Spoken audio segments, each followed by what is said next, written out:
Saya ingin tanya juga ke Pak Kapolres, benarkah pemilik yayasan memiliki 5 rumah dan 4 mobil termasuk mobil mewah? Secara nyata saya nyatakan bahwa kalau mobil mewah ada, tetapi untuk rumah kita perlu pendalaman lagi. Lebih dari 2 rumah, lebih dari 3 rumah yang Kita saya perlu dapatkan 5 pendalaman rumah. lagi.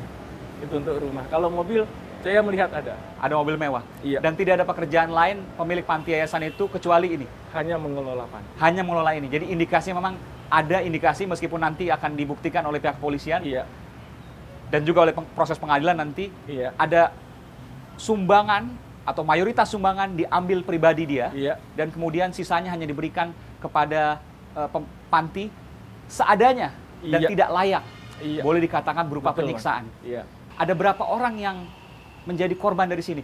Yang sementara ditemukan 1 bayi dan 5 Orang yang 5 meninggal. bayi lainnya, meninggalnya 6 bayi ya. Ya, 6 bayi dan 12 sudah kita amankan di rumah aman Dinas Sosial Provinsi Riau. Oke. 12 ini kita amankan. Yang 12 ini berdasarkan keterangan yang bersangkutan sudah diserahkan kepada orang tua dengan membuat berita acara bahwa sudah diserahkan kepada orang tua. Faktanya anak itu ada di suatu tempat yang berhasil kita temukan dan kita amankan. Yang saya tanyakan juga di panti Panti sosial, Jompo. panti sosial, panti jompo dan Iya. panti gangguan jiwa itu, Jiwa. ada berapa korban yang hilang tidak bisa dideteksi? Belum bisa deteksi untuk yang panti jompo dan orang gila. Sekali lagi administrasi, apakah dokumen apapun yang ada di panti jompo maupun dinas panti asuhan ini tidak ada. Ini yang sedang kita dalami. Kemana ini administrasi? Saya juga sempat berkeliling Pak ke lokasi baik panti asuhan maupun panti jompo. Betul. Yang saya tanyakan di panti asuhan dulu, betulkah ada dugaan makam yang berada di sekitar lokasi panti asuhan? Terima kasih Mas. Jadi ini kita masih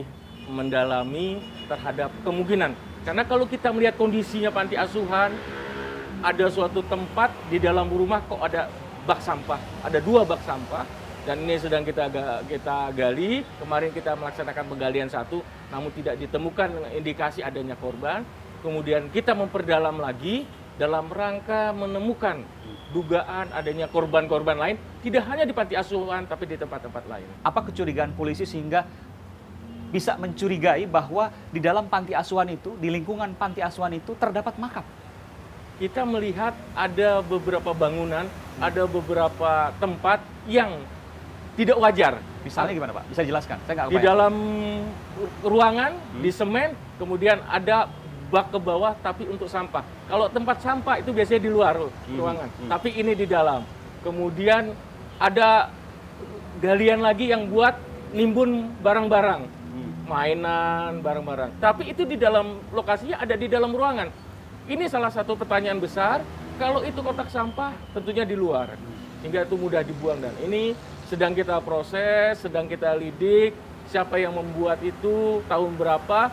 Ketika itu memastikan baru kita penggalian dengan maksud bahwa penggalian itu pertama tidak sia-sia untuk menghindari adanya kerusakan-kerusakan jika ditemukan adanya dugaan korban.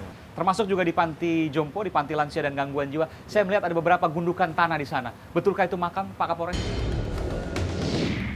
Kita belum berani memastikan sebelum kita gali. Sebelum kita gali, kita ingin mendapatkan keterangan yang valid bahwa di situ pernah dimakamkan. Saya yang menguburkan, Pak. Saya hadir di sana, Pak. Korbannya adalah si A, identitasnya di ini. Sebelum dikuburkan dia dirawat di sini di rumah sakit A. Nah, jadi ini kita telusurkan dulu.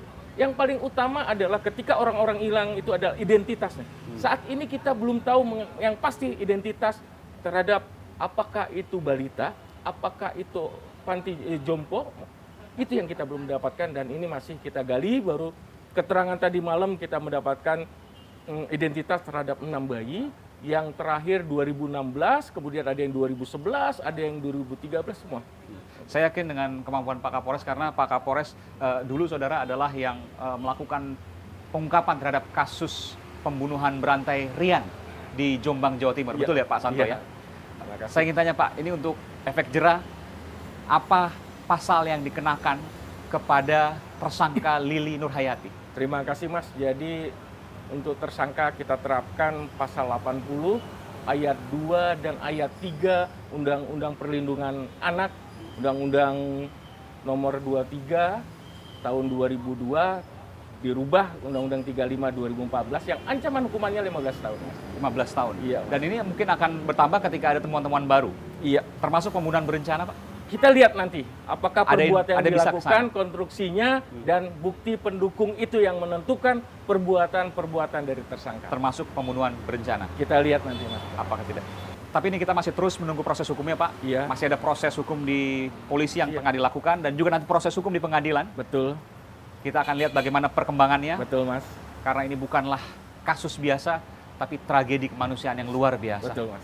Baik. Iya. Terima kasih Komisaris Terima kasih. Besar Polisi Susanto, Susanto. Kapolresta Pekanbaru, Riau telah Siap. memberikan informasi Siap. program ini. Terima kasih, Mas.